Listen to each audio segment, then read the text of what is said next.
as we were talking in regards to like your story, and I was telling you about what it is that I do, and putting out like sort of like inspirational stories of people who I think got who have experienced amazing stuff and triumphed through that, because I think that's the most important part, is the journey and where you are Yeah. currently. That was one of the reasons that inspired me to get you on here, and it was in relations to like a severe accident that you had. I mean, how many years ago was it?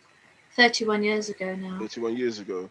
Okay, we're gonna get into that, and obviously get your perspective of it and your overcoming process. But can you tell me about, what do you remember much of the day prior to the incident?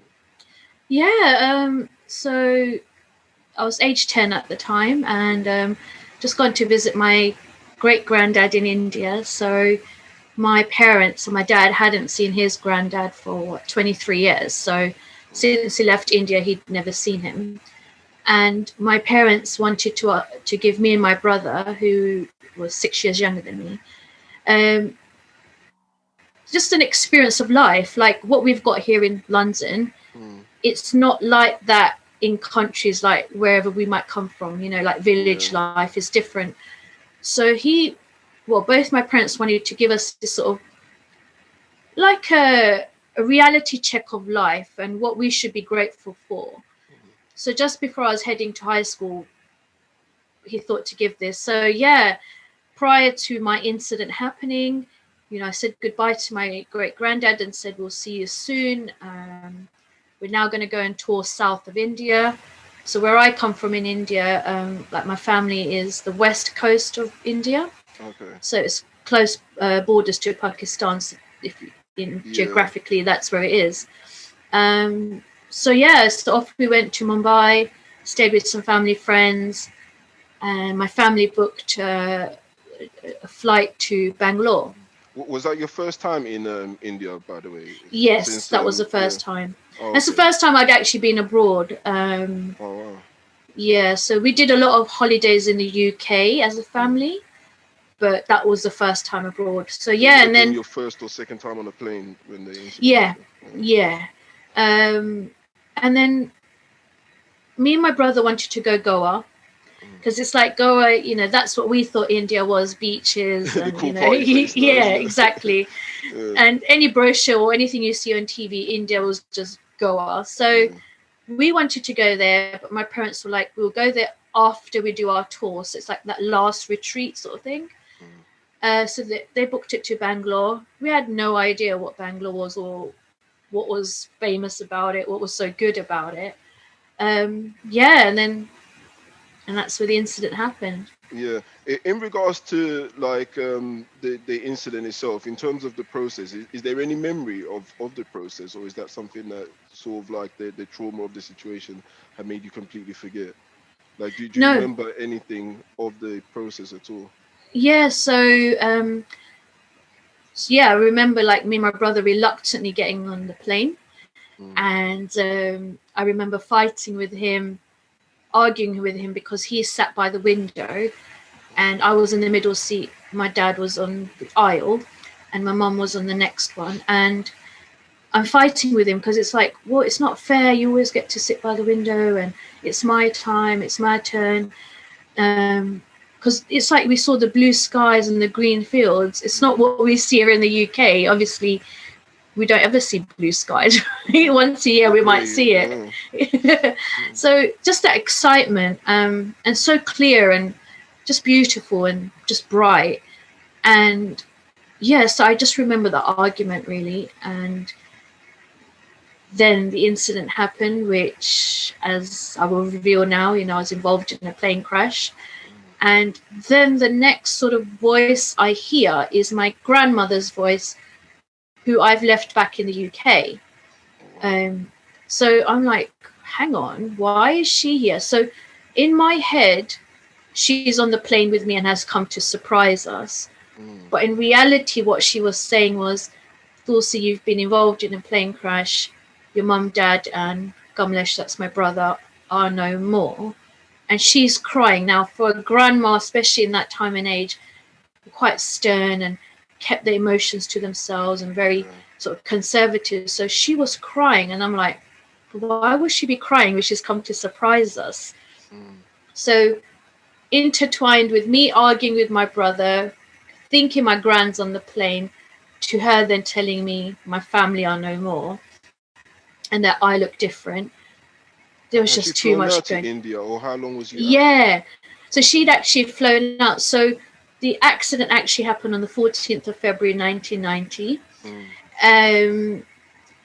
And by the time they would have got the news here in the UK, and by the time they would have got their ticket and flown out, it was either on the night of the 14th or the 15th that she's arrived. So Yeah. time-wise, I have no concept, but that's what I remember soon after the accident. So Yeah. I hear a young medic's voice as well. Again, Tulsi, I'm going to be taking care of you. Mm. There's been a big incident, but that voice could have been an air steward for all I know. Like it wasn't familiar. Yeah.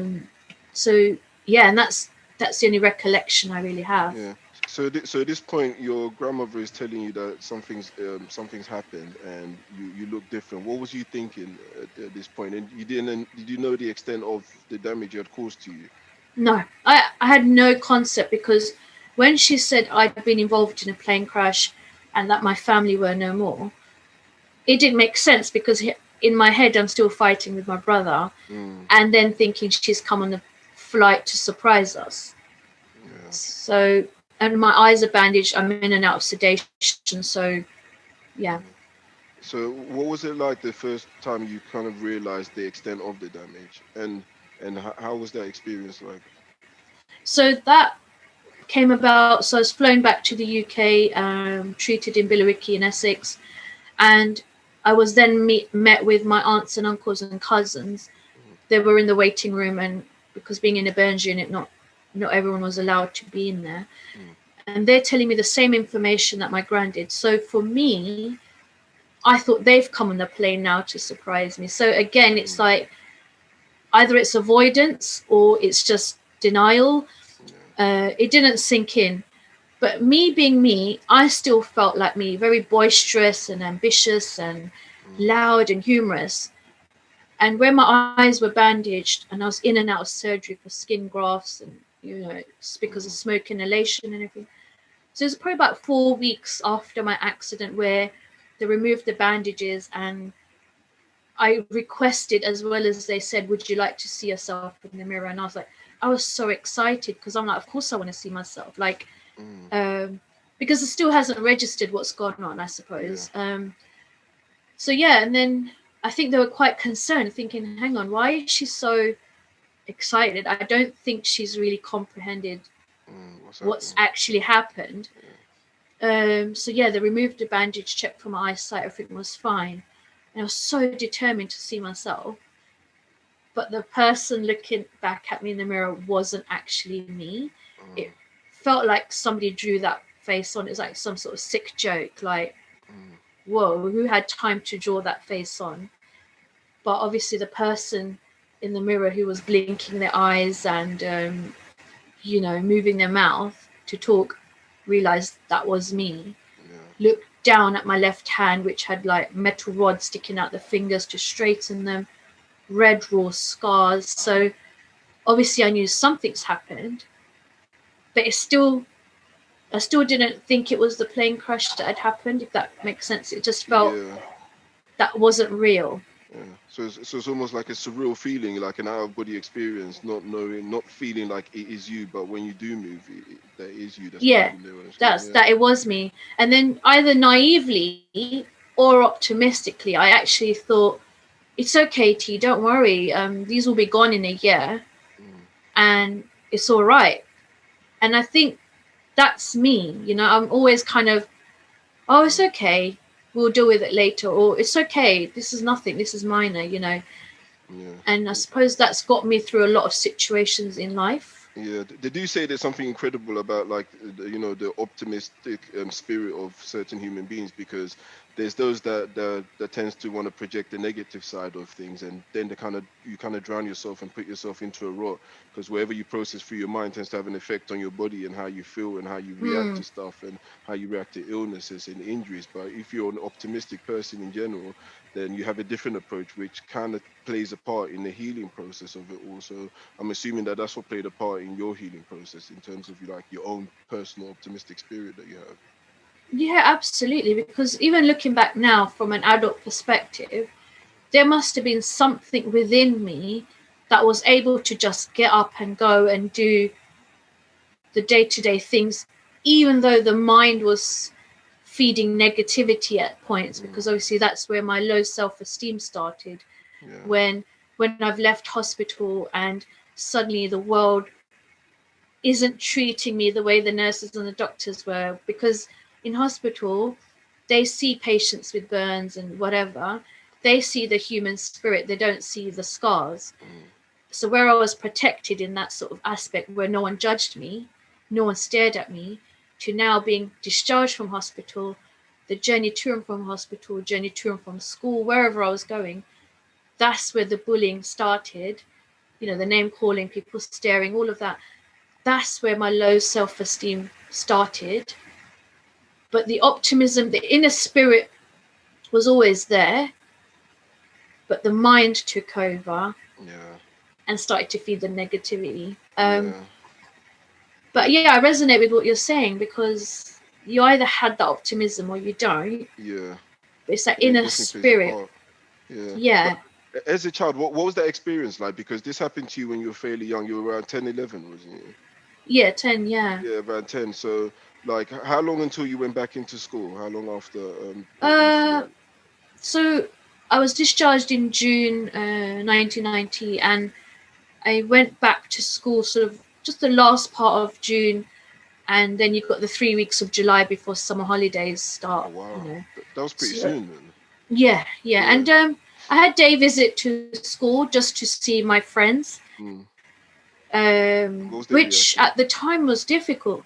Yeah, to be fair, they were amazing. Mm. If you think of a child age 10, 11, having never seen anything like this, Mm. to then one of your friends looking so different, how do you as a child treat that person? You know, you just do the best you possibly can. Maybe it might be fear that you don't want to upset that person, also adjusting to your friend looking different. Mm. How do we make her inclusive? If she's upset, what do we do? I couldn't see that at the time. For me, I just felt the rejection, Mm. because it's like, it's me, why are you not getting this? Come on, let's play football like we used to, let's Yeah. do it. But it's not. Things Mm. have changed. But they were fantastic. They're still my friends now. Amazing. They've seen the transition to where I was to where I am now. And I think even for them, they knew that I was going to go far. Mm. I didn't know it. And they knew the potential I had, even though I didn't. So when they Yeah. see where I am now, you can see that they're like, wow, we just knew you were going to Yeah. do They're not so well. surprised. Yeah. Yeah. There's one question I'd like to ask. So, like for instance, I was raised to treat everybody the same, regardless of who you are, like what you believe in, whatever. So I tend to have a blanket slate in terms of how I treat everyone. I always go in treating everyone extremely well. Like I go under the assumption that everyone is a good person Yeah. until I find out that some people are not good. Yeah. So as a child, for instance, when I came across someone who maybe potentially looked different to me, I would always, even though the child mind of me would notice that there's something different, I would then have to consciously like make sure that I'm treating them the same way that I'm treating everyone within the circle. You see Mm. what I mean? So for instance, you as a child, like how did you want people to acknowledge the fact that something had happened, or did you just want them to shut off to it and just like, treat you as everyone else and just completely ignore the fact? Or did you like the idea of people asking you questions and wondering what happened and continuously query what happened? Like how was your initial like feeling towards that? Yeah, such an interesting interesting question. Sorry. Yeah, there were people who did ask me, but sometimes there's an asking in a tone, the Mm, tone of how someone asks you. So a lot of it was very invasive. oh, so what happened to you? And not like, oh, so I noticed you've got scars. Do you mind telling me what happened to you? Yeah. There's ways of doing it as an adult. As a child, it might be different, and that's fine. There were parts where I wanted to hide away and just not talk about it ever. And then there were parts where I didn't mind answering. But a lot of the times I felt I was in a corner and forced to answer the question, even though I didn't want to. Yeah. And more so, exactly what you'd said, you'd grown up with a blank canvas, so to speak. There was no sort of preconceived ideas or judgment, and you treated people, like you said, good until they showed something else. I too was like that. So just a simple incident that happened that really shaped me. I was about 7 or 8. I went to work with my mum, and her boss's daughter had a prosthetic arm. Now, prosthetic arm 30, almost 32 years ago was different to how it looks now. So it was very obvious. So I remember staring at it, but the way my mum caught me staring at it, she really pulled me aside and go, don't you ever make her feel bad. To which I didn't think that's what I was doing. I was just inquisitive, like, oh, she's got why has she got a different color arm, so to speak? It was as simple as that. But when she pulled me aside and she goes, how do you think that girl must have felt when you stared at her? I'm like, but I didn't realize I was. So she goes, if that bothered you, you should have asked me. I said, but Mum, it didn't bother me. It caught my eye.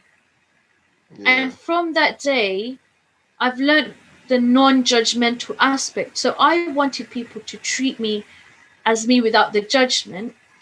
But as we know, the moment you step out of your house, judgment starts, right? Yes, very different. Skin color, height, weight, visible difference, non-visible.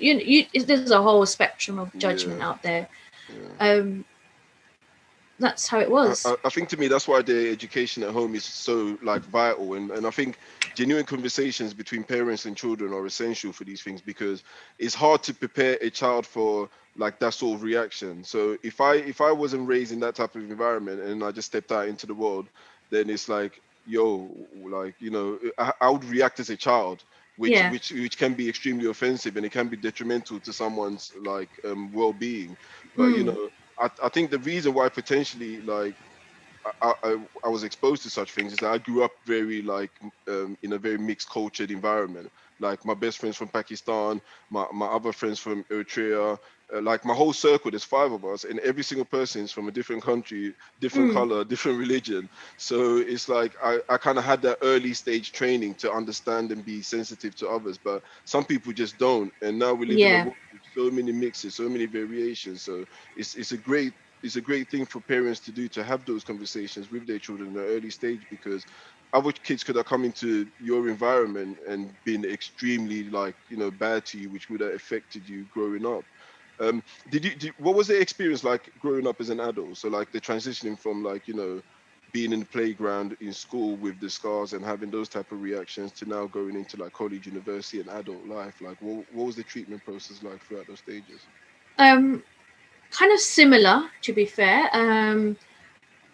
Again, like going into college, obviously now it's a new stage of life. I went to Waltham Forest College, so again, very mixed college, as we know. Great. I had amazing peers, but they couldn't understand me. So there'll be moments like, come on, T, come out for a drink. They'll all be flirting with each other. I didn't have that because no one saw me attractive or never showed it. So obviously I had my own insecurities going on. So I felt left out. So I would avoid going out with them because I didn't have a partner or I didn't have a boyfriend or whatever. So I was kind of felt like I was different.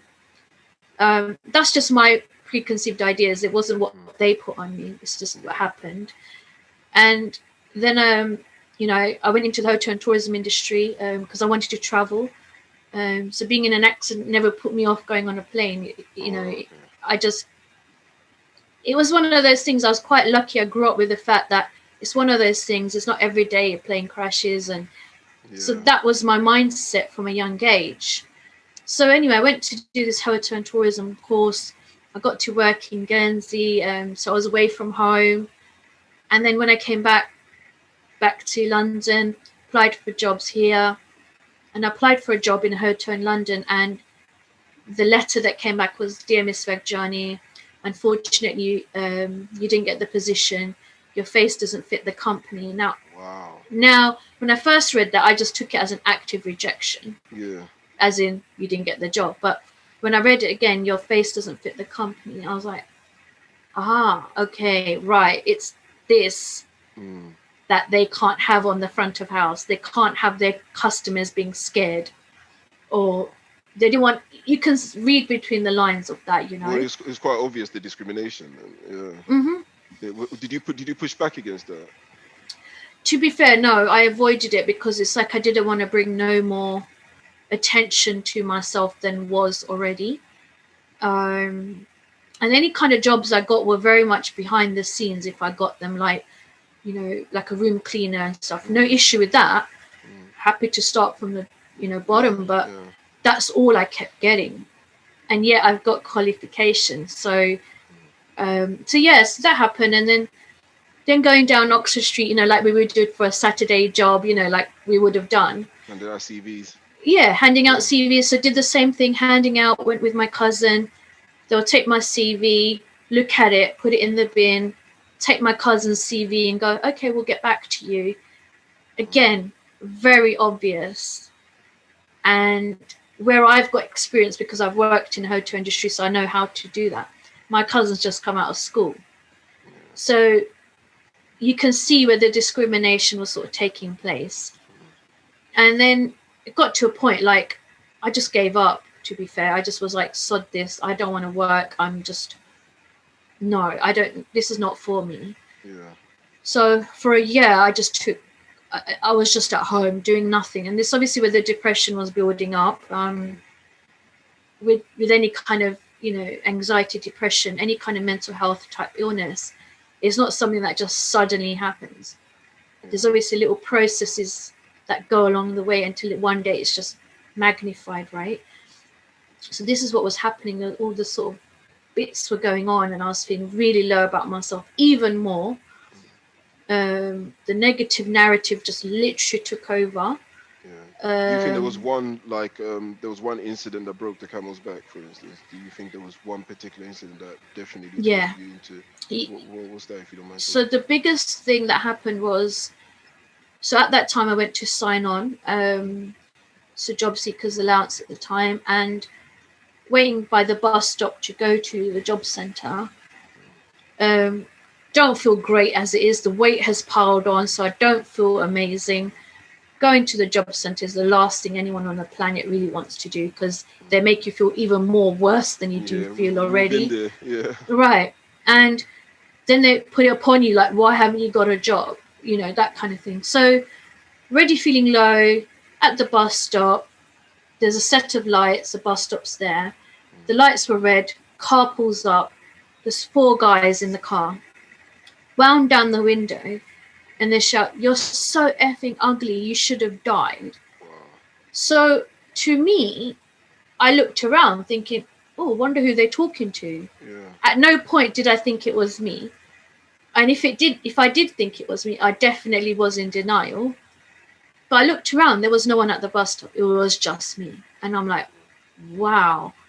So already feeling low, then is this what really society actually thinks? Probably, because that's what I have seen so far. It outweighed all the nice people, if that makes sense. These experiences outweighed. So all the nice people that I did meet seems really insignificant to the people, the negative people that I met. So there's me at the bus stop. The lights turned green. They've gone off. They're laughing. Bus is coming, and I'm like, this is it. What's the point? If this is what it's going to be like, why do I want to keep putting up with more? So the choice between standing in front of that moving bus to going to the job centre was very much a split-second decision. And all I thought about was, I don't want to let the job centre down, because I don't want them to start knocking on my door, say, pay the money back because you couldn't be bothered to come to the job centre. And it sounds weird at the time, but obviously I know fundamentally I didn't want to let myself down, of course, but it was a very fine decision between standing in front of that bus and finishing it all to getting on that bus and going to the job centre. And we thank God that you ended up getting on the bus and going on the job center instead of in Right, front of it. Yeah, right. that's the sad part about, like, like mistreating people. It tends to be like, as you said, like the negative always tends to overweigh the positive, even if the positive is like 1,000, to one. Hmm. And sometimes like a group of like pricks who, or those idiots that said whatever they said, it will outweigh all the other love that you have. And that's the Absolutely. subtlety of, like, a mental breakdown, the difference between, because we tend to have friends and we're like, well, we're all amazing with you, like, we're not expecting you to have issues, but they might have one dark person, that's treating them in a particular way that's causing them to have issues. Almost like online bullying nowadays. It's like, you might have like thousands of great people, but then you might have one or two people being racist, being sexist, being, whatever, judgmental. And those small groups of people can drag you down significantly. Because recently there's been a lot of talk online in regards to, like, like footballers being racially abused and stuff Mm, like that. These are people that are adorned by millions of people, but nonetheless, you have to understand the significance of that little abuse that they get from a corner of, like, delinquents. Like, it's ridiculous, and it has a major effect.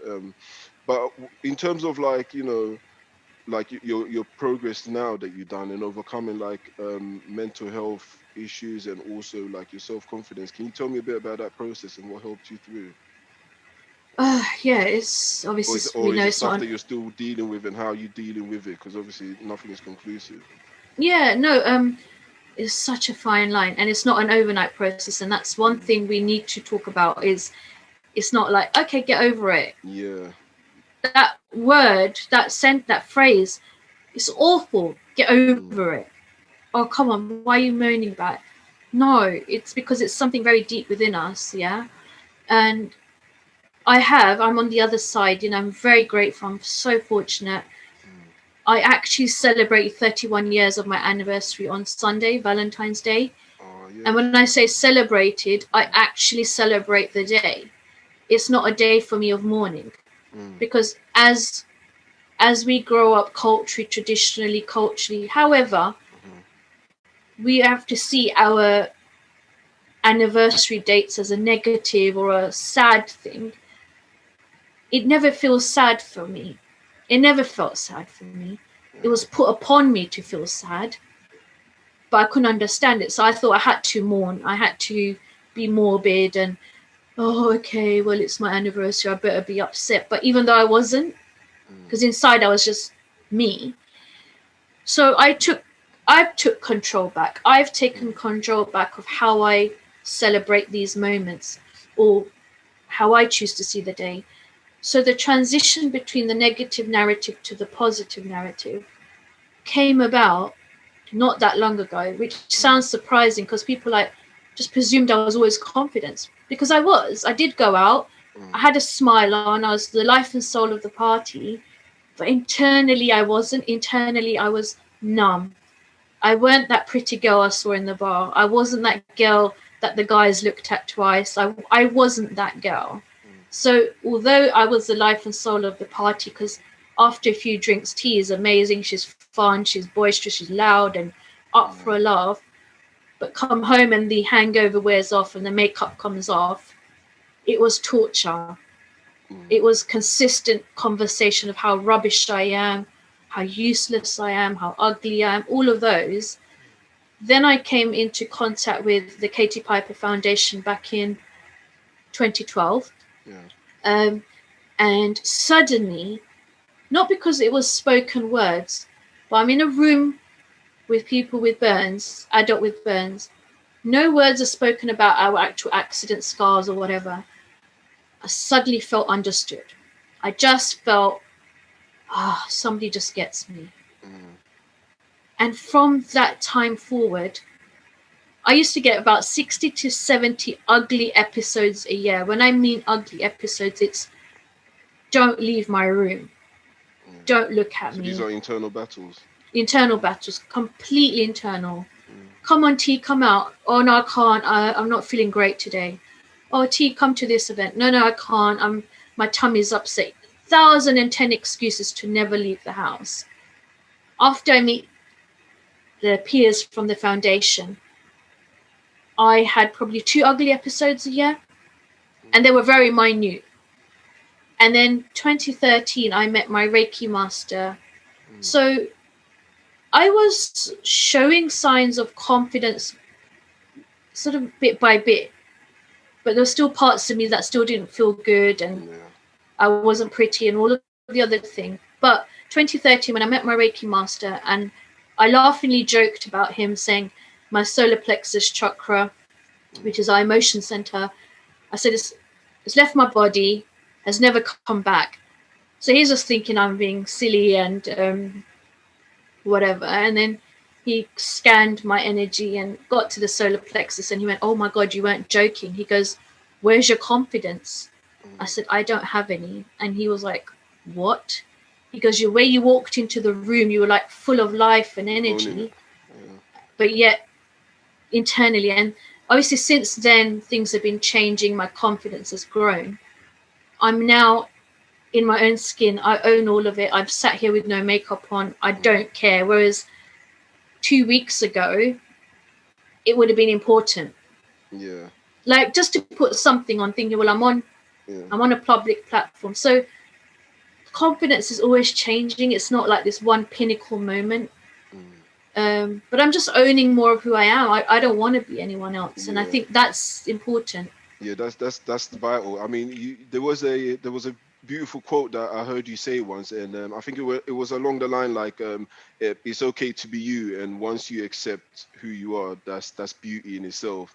And that kind of like, signifies what you just described, as in like, you accept who you are now, and you're cool with yourself. As long as you accept who you are and you're fine with yourself, the rest is whatever it is. You know what I mean? You're able to knock off the negative and absorb the positive, and control your own narrative. And that's a beautiful thing, and it's a very powerful thing in itself, because it's like you're in control of what is that affects you, and you're not allowing like the external to play a part in like how you feel. So that's great, and that's a wonderful way of like, I think, living and accepting of what is that happens to us.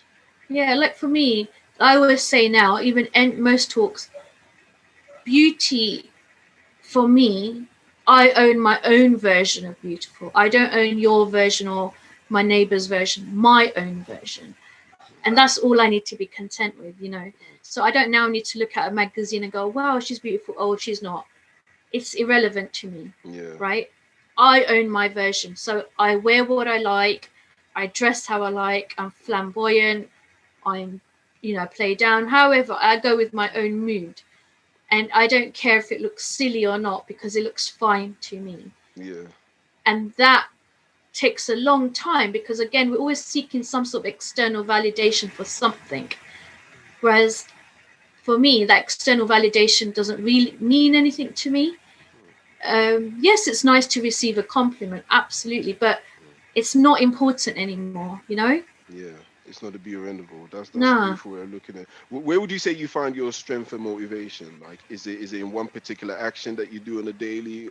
Is it something that you listen to, something that you read? What is it that you do to find your strength and motivation? Because I mean, you come across and you are an extremely strong individual. So it's like, where does that come from? Where do you reckon that comes from? I think it comes from, from a young age, I've always seen about helping people. I didn't know what helping people looked like. It's just something I wanted to do. I was driven by it.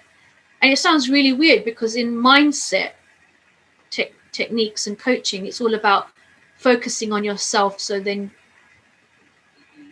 self-driven. Yeah. And it never sat with me. Okay, yes, it's great to work on yourself. I'm all for that, because I've done the job. But my drive has always been to help others. So I know all the things that I've been through have been so that I can help others.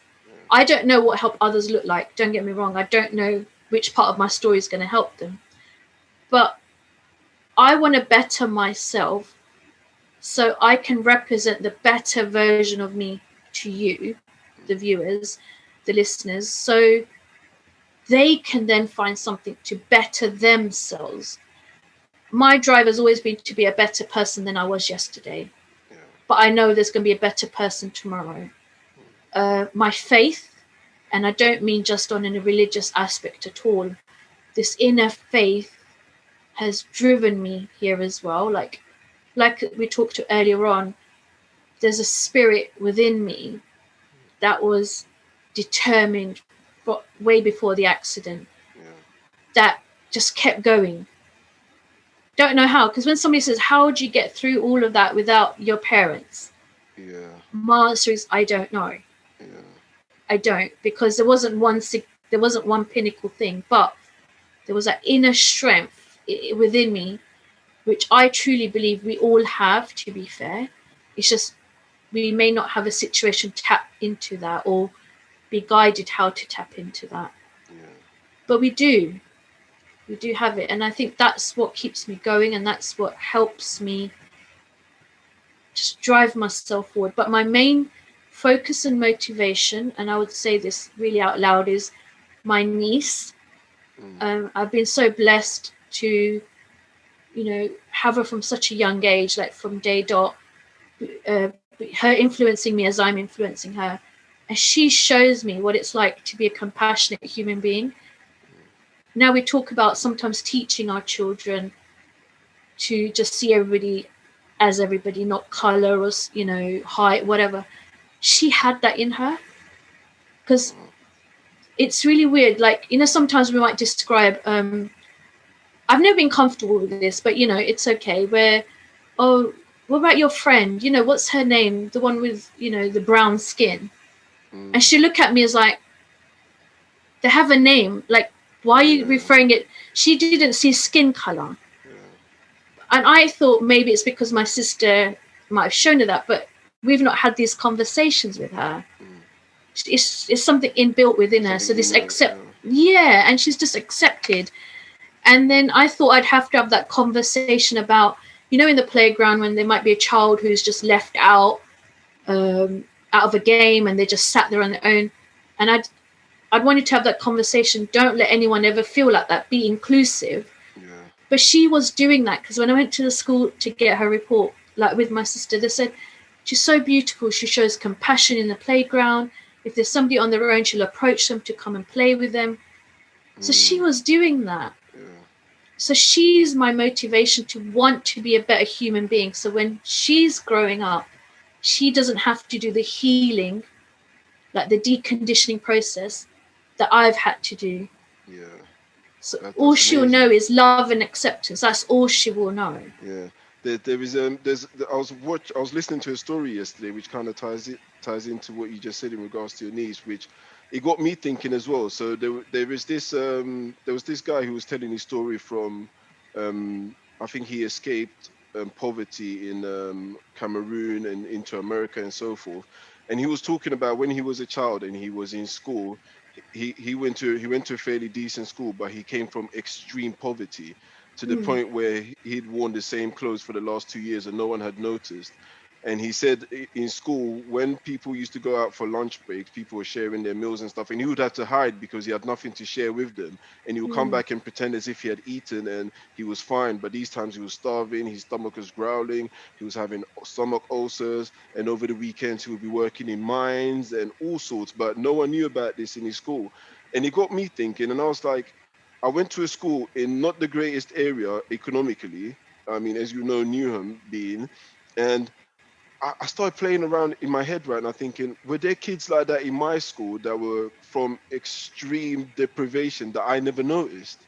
Do you see what I mean? Was there kids around who were possibly starving and like had nothing to eat? And, because sometimes in my school, there'll be, as you know, Rokubi, there'll be scramble for burgers and people will be snatching chips off of each other and we'll think it's all a joke and a laughter. But were there kids that were actually snatching these chips because that was all they'll possibly get to eat? And it got me thinking that when I have kids, I want to raise them to be able to identify these things, because if I'm in a good position, I want and they're obviously going to be in a better position growing up. I want them to be in a position and a level of understanding where they'll be able to notice these sort of things and be able to identify the kids that potentially might need that support or might need that help, because you don't know what that little can do for someone in the long run. So it really got me thinking, and I was like, wow, I must have missed.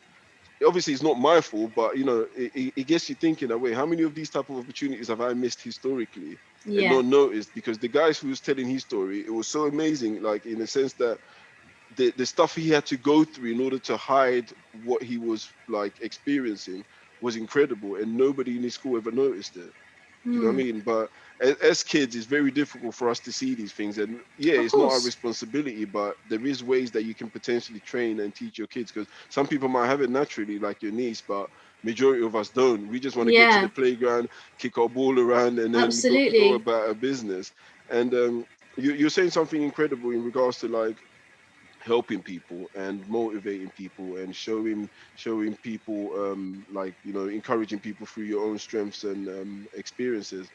One thing I realized when I started doing the podcast was sometimes I don't realize the impact that it has, but then other times I'll receive a lengthy email with something significant from a story that's been told through my podcast. And I'm like, wow, okay, it's had an impact. I might think, some things are irrelevant. Some conversations are just conversations, like Yeah. everyone's having conversations. But, the more conversations we have, the more progressive conversations we have, the more motivational and encouraging conversations we have, there are people that are taking notice. There are people that are having an impact on.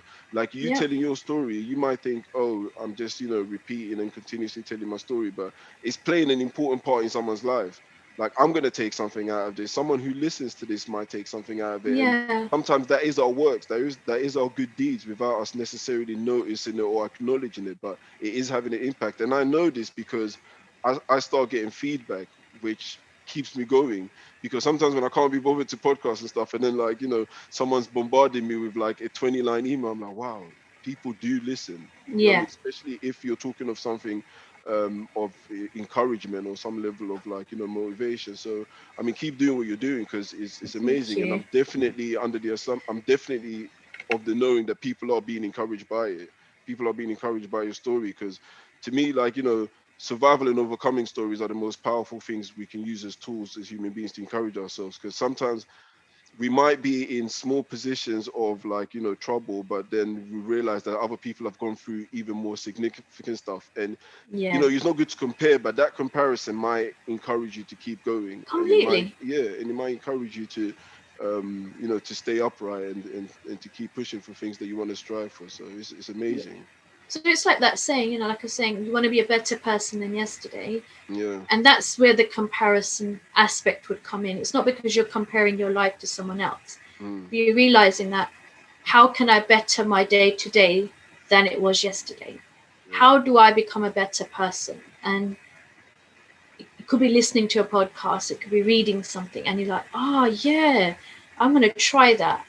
And that's helping you already become a better person, right? yeah, And I always say, like, at first, I thought when I do all these stories, podcasts, filming, whatever I do, I kind of want to go back and help those people and mm, see where they're going. But when I really realized I'm only here to plant seeds, I'm not here to water them. yeah, I'll give them the water kit, no problem, and that water will have love in there. But how they choose to water that seed will be up to them, right?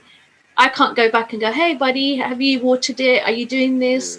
yeah, Did you take the bad leaves out? Did you clean the roots? I don't need to do that. That's not my job. My job here is to plant the seeds with love, give your water kit, which is basically a clean mindset. mm, Then what you do is entirely up to you. Then the absolutely, feedbacks will come in, or you'll see them 10 years down the line doing what they should have been doing, living their life, the best life. And then you're like, yeah, that seed has grown into this beautiful plant, into a beautiful tree and whatever. And that, again, like I said, I'm not religious or anything, but I do believe in this. There's a source. We will call it different names, God, whatever. And I feel like I've come here to do God's work, which is my sole purpose. My sole yeah, purpose is to serve. And to serve, I need to do it without any expectation or anything. Clean heart, clean intention, clean thoughts. And that's how I continue to do the work I do, right? yeah, So for all of us going forward, our thing isn't to go and fix things. Our things are just to plant things. So us doing this podcast, we're planting something in this person's mind. They then choose whether they want to do something with it or not. We're not responsible, right? And that's something that, you know, we need to kind of remember. We're not responsible for other people's actions. And we're only responsible for how we plant the seed and how we. That's it. Yeah, that's beautiful. That's beautifully said. I'm going to ask you one more question before I let you go, because I know it's early morning. You probably got your day to start. No. I could talk to you all day. Actually, this is fun. I know. I'm thoroughly enjoying it. I'm thoroughly, like, you know, drawn into the stories. It's absolutely incredible, and I'm already feel motivated from it. You know, it's good to get motivation early in the morning. That's why I like the fact that you picked 11 o'clock. Actually, I was like, you know, it gets my day started. But you're into Pilates now, aren't you? Are you? How did you get into that, and how is that sort of like, you know, helping you? So Pilates started for about 2000. So I was at the height of my depression. So at the height of my depression, this is just my thing, is my weight was about 99 kgs, give and take. I was a size 24, that in the UK 24.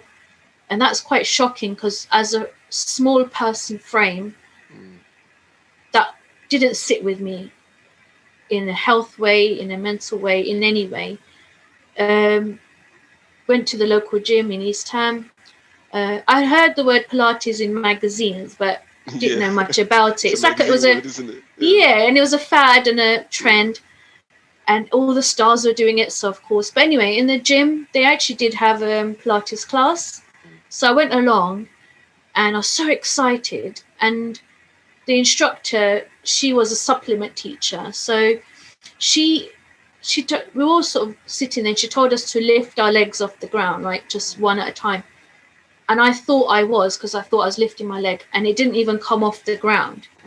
So she's like, "Oh, lift your leg." And I said, "I am." And she's like, "Oh my gosh." So I think it hit her how weak I was in my body. So where my mind is strong, my body was so weak. And I then got embarrassed, of course, because I'm like, there was a guy much older than me, and he was like, his legs were up and he was doing all sorts, and I'm like, can't even lift it off the ground. And I asked her, "Do you do one-to-one?" So she started training me at home. My body was changing, my confidence in some way was changing. I then went on and found a degree at University of East London in Stratford, which is perfect. I went to as well, you know. I went to the Cyprus campus. Oh, okay, yeah. So this course came up with it was complementary therapy, but specializing in Pilates and therapeutic massage, which is just hand in hand for me. I went and did the course. I know we haven't even talked about this aspect of my life, which is still big. Is middle of doing my degree, and I got diagnosed with end-stage renal failure. So what finally, is that? It's basically kidney disease. Oh, okay. So I didn't even know I had a kidney disease until that moment. And within 4 months of being diagnosed, in the midst of doing my degree, I was on dialysis. And again, life has just kind of thrown a different curveball. So I've had to adapt again to a new way of life. Have my textbooks and everything on my bed, my laptop, connect myself to a machine at night, because I used to dialyze at home for 8 hours. And I did my degree that way. Wow. So, like, so many curveballs have been thrown my way, but each time they have, I've had to find a new normal. A bit like lockdown, we've had to find a new normal. Yeah, now we're on Skype instead of being face to face. Yeah, and kind of some things won't go back to the way it was, but that's also okay, because sometimes change needs to come about. Like, we're now prioritizing who we're going to meet and not meet, where we would have wasted a bit more time with unnecessary people. That just was not bringing any growth to us. They were just draining us. We'd feel rubbish after meeting them. Why do we need to do that? Why? Like, now we'll fine tune who we hang out with. We'll fine tune the quality of what we spend time with our loved ones. So, like those situations with me, I've always had to be quite adaptable, finding my new norm. So that's how Pilates came. But then I started teaching after I graduated, and then I got my transplant. So year 2009. So 12 years now I've had my transplant, and it's a whole different way of life. Yeah. So I'm now surviving from a health perspective, not because of my scars. So my scars never limited anything. It was just my mindset that limited me. But now on the physical, I have some limitations, not a lot, because I'm not going to put emphasis on limitations, but life just throws things, and it's okay. That's just how it is. But I recognize I had to go through that to be able to talk to someone like you today, right? Yeah. Was the kidney failure as a result of the accident, or was that something No, completely separate to that? completely separate. Oh, Yeah. okay. Yeah. Um, And what would you say was the hardest recovery? Was it the kidney failure or the scars? the kidney aspect, because when I had my transplant, when I got the actual transplant, shockingly, it was incredible. The kidney took to me straight away as if it was my own. I was so well. I managed to spring out of bed, even though I was connected to like drains and stitches and you name it. And I was home within 3 days because I said to my consultant, I want to be home. He's like, no chance. Minimum stay is a week. I said, I'm going to be home in 3 days. And he's like, nah. Lo and behold, I was home in 3 days. So internal determination. But then came all the issues. Anything and everything that could go wrong did happen. So, you know, when you get that medicine label where it says, you know, the side effects, 1 in 10,000 and 1 in 20,000. I was that 1 in 100,000. Oh, wow. So to the point, my consultants didn't even know what to do, because after my transplant, I was great, and going to regular clinics. Soon I wasn't passing urine as I should have done. It was building up in my body, so I was 4 times the size of who I was. Yeah. I was so sensitive, and then they recognized that the kidney had a cyst. It was leaking, the transplanted kidney. I then had to have a 12-hour surgery where they had to reimplant the old urethra to the new, to reposition the bladder, take the kidney out, cleanse it, repair the cyst, put it back in. So the transplant was only 3 hours, but the second operation was 12 hours. And from there, I lost mobility on my right leg. So I couldn't feel my right leg. I couldn't even feel it. So I'm like, are you kidding me? Like, after all this, I'm not going to be able to walk. And the first thought came to me was, because I live with my grandparents after my accident, they took care of me. I still live with my granddad now.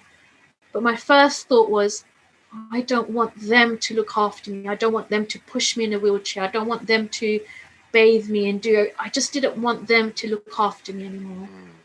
So I needed to walk out of that ward. And I said to my consultant, I know you can't guarantee if this is going to work or not, but I'm not walking out of here with any aid. I'm going to walk out of here with my own legs. Yeah. I don't care how long it takes. So I was in hospital 3 or 4 weeks, and literally every hour I was doing physio. They assigned a physio to me. I was doing it at night. Yeah. By the second week. So because my first thought was I didn't want my family to take care of me. Yeah. That's all that was going through my head. And yeah, so that obviously inner will and determination, fighting the pain, I had to walk out of there. And you did. You ended up walking out of there on your own. Yeah, it sounds like the strength of your mind is out of this world, and it's incredible, because it seems like every stage, wherever there's a hurdle, you're extremely determined to do it for yourself. Do you think, like, having such an incredible incident happen to you at such a young age, like, strengthened you for everything else that you came across as an adult? I think so. Like, if you look back at it, it just makes sense. But I think, like I said, I think I've always got this thing about it's going to be okay. Yeah. I'd have to tell myself it's going to be. Now, I don't know what okay is. It's not what I think it's going to be. Because remember, the universe always throws us curveballs. We have this plan, and something happens and we're off plan. Yeah. So we suddenly think we're a really horrible person, and why isn't it going this way? And I wanted this, but I've got this. But we don't realize that that's what we were meant to have, to teach us or grow us or whatever. So I always thought, I'm going to be okay. At a young age, we have a preconceived idea what okay is. It's going to be this picket fence and lovely, 2.4 children type attitude. But, but that's not life, as we know. And it's being okay to know that that's not where our path is. I mean, I'm 41. I'm not in any committed relationship. I don't have children. In any kind of context, that's like, whoa, what are you going to do with your life? You're way past everything now, right? Yeah. To me, that's irrelevant. That's not my life. I don't look at someone who has the picket fence life and go, that's what I want, because that doesn't fit with me. And it's not like succumbing to the pressures of like other people's expectations as well. Absolutely. That's one of the things I realized growing up, because when I was young I was always like, oh, by 25, I remember me and my boy were always talking like, we're like, oh, by 25 we're gonna have our kids, and we're gonna be driving a Ferrari, and we're gonna meet up at the weekend in our mansions, or next weekend we're in your mansion. And now we're in our 30s, we're like, oh, what happened to those pipe dreams? And it's like, sometimes we have like societal pressures, and then we have our own like weird fantasies and illusions of what like life is supposed to be, and we place importance on those things, when eventually you realize that no, like those things don't even make you happy. Those things don't necessarily even drive us as human beings. Like just Completely. Being healthy, being good, and having loving family and friends around you seems to be way more important than all those like pipe dreams that we had, to an extent. So. And I always say, like, have them. I'm not obviously material driven now, whereas was before, but it's okay to have that Ferrari in the house, whatever. But as long as you're internally happy, not because you're chasing that more because it's expected of you. Chase the more, like being more better, being more this, more internally. So when you do have your Ferrari, the mansions or whatever, you get to enjoy it, not because you want to show it to the world and pose outside it to him, because it just brings inner fulfillment, because you worked for that. Not because having the Ferrari and the hanging out with your mates, taking 50, 100 pictures and going and then you don't even have 10 pence for food.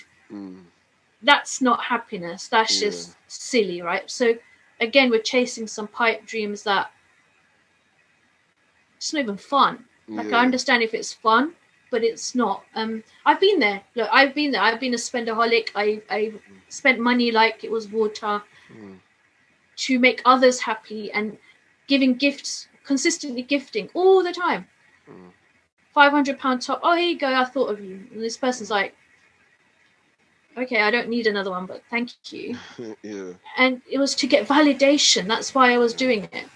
Now, my nieces and nephew be lucky if they get a birthday or Christmas present. Not because of the money. It's just I'll buy something on a random day and go, I thought of you. Here you go. And it's such a different place, because that happiness is very short-lived. Validation is I think it's becoming like a key word now, especially because of social media. I mean, social media has kind of put everyone on the platform. It's put everyone in the shopping window. So all we're doing is like continuously just seeking validation. Like, we're continuously seeking for strangers' approval and validation for our own being, and it's really strange and weird environment we're in. And as much as we try and avoid it, it's kind of becoming like an inevitable monster that's like, chewing everybody up. And how's your experience like on social media when like you came, because you're very confident on your social media, it seems like you're very out there, and how are people like been treating you in regards to like when they see your scars and they hear your story and stuff? Oh, to be fair, I'm very lucky. I've just had positive feedback. But the thing with me, my thing is, I always say is, if you don't like something, we're so fortunate you can press block and delete. And I'm all for that. So I have some random comment come up on something. It's like, bye, who are you? And that comment's deleted. That's it. I don't choose to leave weird strangers trying to, drag you out. No, I got no time for that, because they're just projecting their own stuff onto me. Whereas years ago, I would have taken that personally. And this is the thing about projection, is be careful what someone's putting onto you, the first question is this about me? And when you realize it's not about you, you just eject it, right? It's done. It's deleted. And that's how I do it. And another thing is like we talk about body confidence, for example, you know, like I didn't wear a bikini for a long time because more of my body shape rather than my scars, for example. So I wouldn't wear one. So my thing is, well, wear one, just don't take pictures. So then you don't have no issue of like, oh my God, I look so fat in this. Oh my God, I look this. You have nothing to look at. Enjoy that moment. Wear it. Get over That's it. it. Yeah. Yeah, that's a major part, because what tends to happen is people take pictures or they record themselves doing whatever, post it online, and then all of a sudden, like, you're inundated with fear because you're waiting on other people's reaction. So, because I got female friends who are like influencers and whatever, and I used to always hear that women take 1,000 pictures and then choose one to post. I didn't know how real that was until I started speaking to them. They're like, yeah, literally, before we post Yeah. up that one picture, there's like 100 like variations of that picture. And then once Yeah, that yeah. picture is posted, they're in their room shaking, waiting for the response in order for them to feel okay about what they've just posted. So Yeah. depending on the response that they're getting, the validation, that's going to determine how they feel as an individual. And I was like, that's mad. So you won't be okay if the world is not okay with who Yeah. you are. That's not okay in itself. Do you see what I mean? Yeah, I've So, been there. I've been there not long ago, and it stopped me posting many pictures like that. mm, But now I like, look, as I said earlier, I'm sat here with no makeup, mm, you know, that wouldn't have been something I would have done before. I would have yeah, probably been up from 6 this morning, doing myself up, and then yeah, still not feeling good, but looking semi-presentable. Whereas it's not important anymore. And yeah, even now, when I have certain photo shoots, like again with photographers, everyone's got their own style and whatever. But if I don't like something, I'm not scared to say I don't want that picture anymore, mm, because there are some angles that are just not flattering, and I do not want that out there. But that's not because the scars or anything like that. It's just the angle of that picture. But sometimes, like, if you look at a picture from 10 years ago, and that 10 years ago you were insecure at that time, but yet now you look at it and go, oh, that's such a beautiful picture. But yet at that time we were so hating on ourselves, or the mm, angle weren't right, the color wasn't right, the plant looked awful, or whatever. mm, We never got to enjoy the moment. yeah, So I'm like, one picture. Yes, I do have that 5,000 picture, and then you choose the one. yeah, But that's amongst my family. That's not mm, for my social media. yeah, My Instagram, I've got all random pictures. I don't have this fancy looking Instagram where everything's in little categories and photoshopped and fancy. everything. I Yeah, I don't know how to do it, and I ain't got time, to be fair. yeah, Like, is it like, do I eat, or do I spend 5 hours editing a picture? I mean, come on, yeah. you That's know. something that I actually purposely do that. So what I do is I purposely go out of my way to not make sure that my pictures are like professionally done, or Mm, like, I haven't had a trim now for ages. As you can see, my beard and my hair is all over the place. And because to me, that's me putting out, and I'm trying to almost like prepare the world. I'm trying to almost control the world's expectations of what to expect from, you know what I mean, or what to expect from me, or my podcast, or me as an individual. So don't come to my page expecting to see glamorized pictures of me posing and mm, it's all like Photoshop.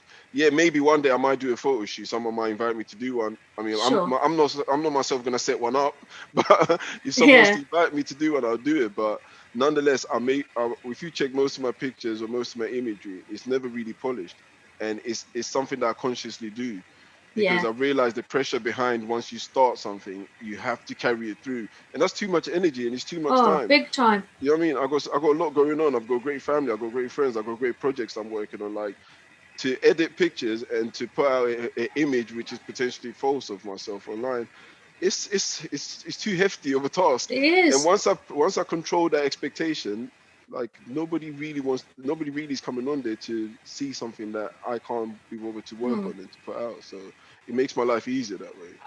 yeah, I mean, I agree. yeah, and I think that's the best way to go about it. But what you got planned next, like in terms of like works coming up and projects? Is there anything of interest that you would like To be to? honest with you now, like I said to you, I celebrated my 31-year anniversary on Sunday.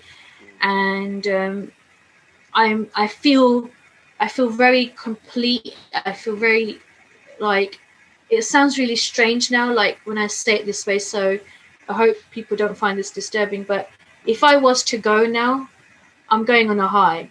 And that's not to say I don't have other goals and ambition, far from it, but it's more when they come along, they'll present themselves, I'll be happy in that. But right now, I've got nothing in the pipeline that, you know, that I'm going to talk about, or there's something coming up. But that again is more open. I'm very open. Like, I might say that, and then by 2 o'clock today, I might get a phone call, and that's fine. I'd rather have that mind space. But I do meditation, so I deliver meditations online at the moment. Amazing. And in my meditation is how I help people transform. So planting the seeds this way, because obviously in person I'm not able to do my talks because by profession I'm a motivational speaker. I did a talk, actually my first talk online last 2 weeks ago. It was so surreal because I'm used to stage, I'm used to performing, and here I am stagnant on a chair in my room talking to a blank computer. It's so bizarre. But my thing is, as I said, you know, I'm about planting seeds. However I can do it, that's what I do. So I do meditation, more so help people come back to themselves. There's no hard and fast rules when I do my meditation. You know, I'm not very much sit in this position and don't breathe. You know, I'm very lie down, sit down, hang upside down, whatever's comfortable for you, just so you can disconnect from everything and come back and connect with yourself. So that's what I do. Like I said, I do that online, and every month I just do it once a month. I have a different theme. So this year, where February is about love, this month's theme is about self-love and how do we give self-love. It's a word again thrown out like a lot of words are. You know, words are just thrown out like confetti, but self-love, we all should have been taught that from day dot. It's something that should have just happened the moment we took our first breath, because that's what we knew. We knew love from the moment we took our first breath. Everything else was put upon us. Expectation, guilt, fear, you know, that's all added. But our first thing was love. The first breath is love.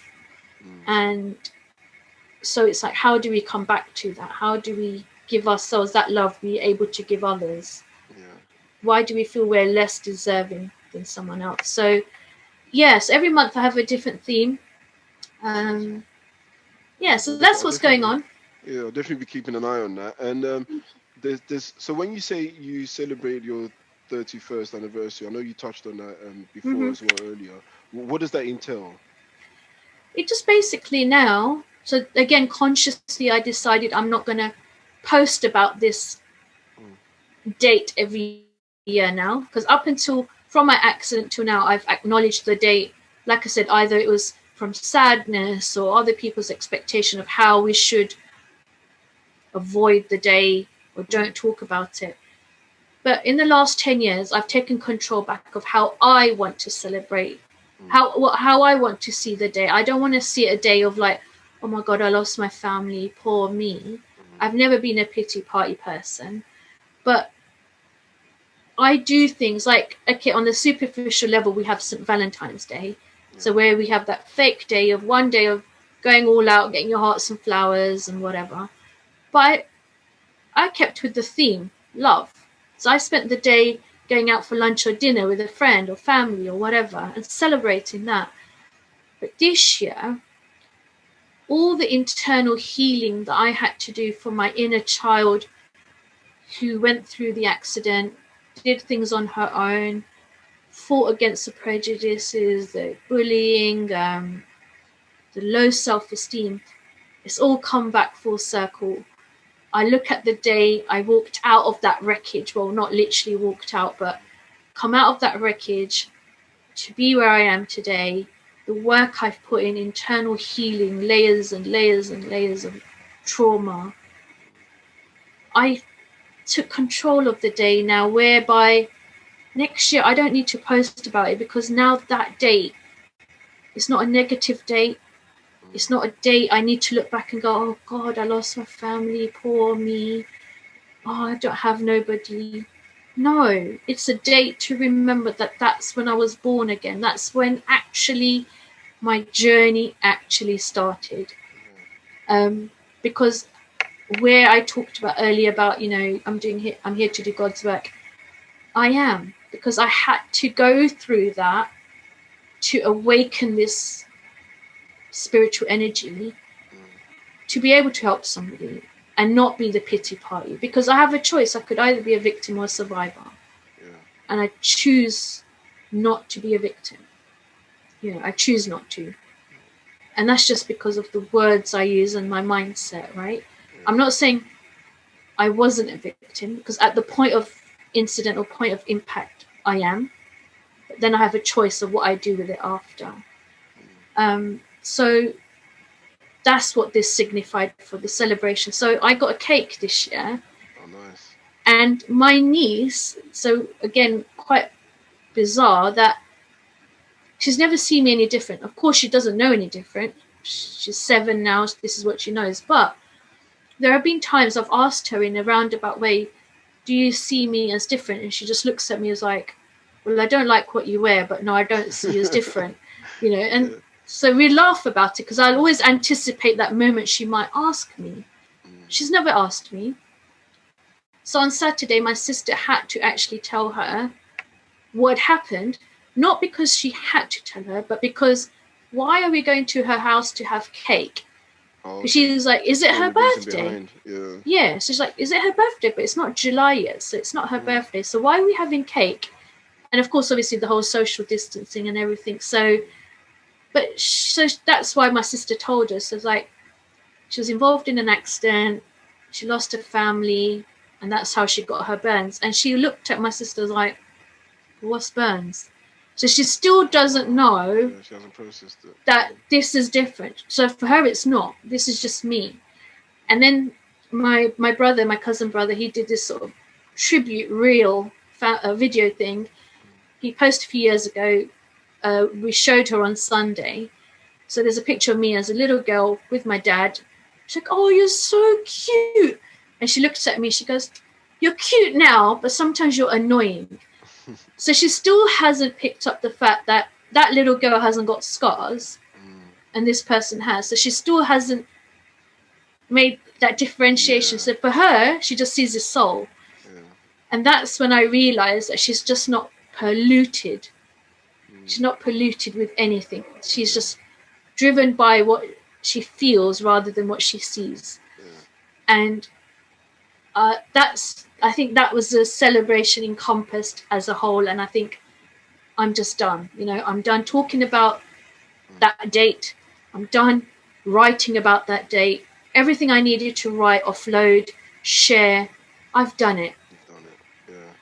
Yeah. That's amazing, Tulsi. And your story is extremely, your strength in itself is extremely commendable. And I feel motivated by your strength and your willpower and your ability to overcome. It's been truly inspirational to myself. And I'm happy for you that you're able to now, put that aside in terms of the date weighing of significance upon yourself, and now you're in control of the day and you're in control of how you celebrate and acknowledge that day, because that's what it's all about. Because at the end of the day, there's some dates that come around and then people always it drags you down, whether it's a significant date that you lost a family member or a loved one, and whenever it comes around again, it weighs heavily upon your soul. Because I've lost family members that are of extreme significance to me, and when those dates come around, it's like all the emotions come rushing, and I'm yet to kind of let that go in that sense, because as the day gets closer, my emotion starts reminding me of something of significance that's coming up.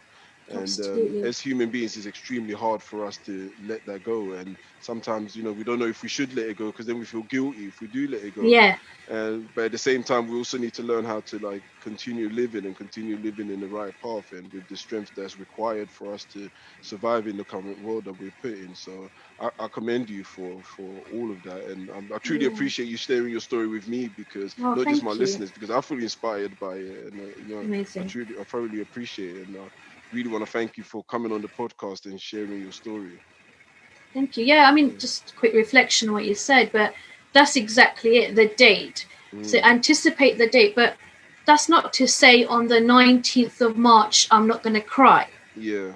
Because that date might feel more of a loss, even though something hasn't happened on that date, than maybe the 14th of February. Like sometimes our birthday on the actual date might not feel like that because it depends how we woke up. We might just wake up feeling sad just because we do, or we might wake up feeling really excited. But in that birthday date, that day just goes with how you feel, not because it's the date. You know, I might feel my birthday is on the 6th of December for all I know, because I just wake up feeling excited. So I celebrate whatever I need to celebrate on the day I feel good. So that's why I got the cake for the 14th, because I felt good. I feel good. I feel amazing in myself. I wake up grateful, positive. So I got a cake. Now it sounds really bizarre when you think of a anniversary date of a lost one and getting a cake and some sort of celebration. But I'm here to be a game changer. I'm not here to just take what's the norm and expectation, because it doesn't work with me. And it doesn't work with a lot of people. We're caught up, like you said, the guilt, the expectation, and we have to, and we must, and then I'm a really rubbish person if I don't acknowledge the date, and then I'm not upset. Does it mean I'm over them? Does it mean they don't mean anything to me?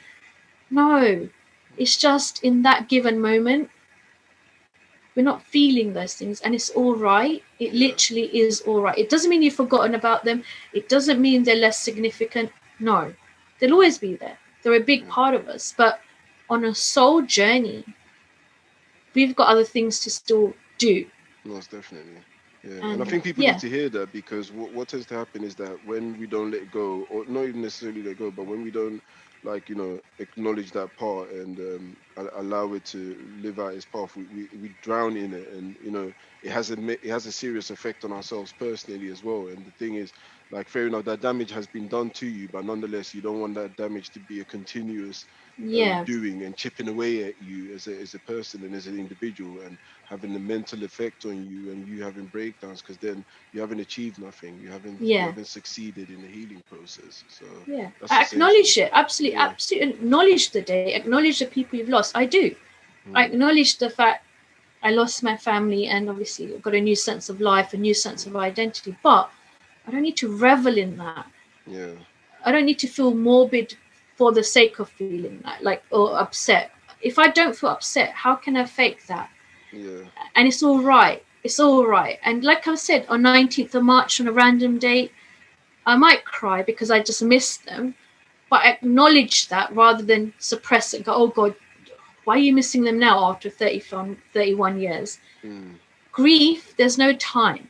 Grief is a personal journey, as is everything in our life. It's a personal journey, and that's what we need to acknowledge,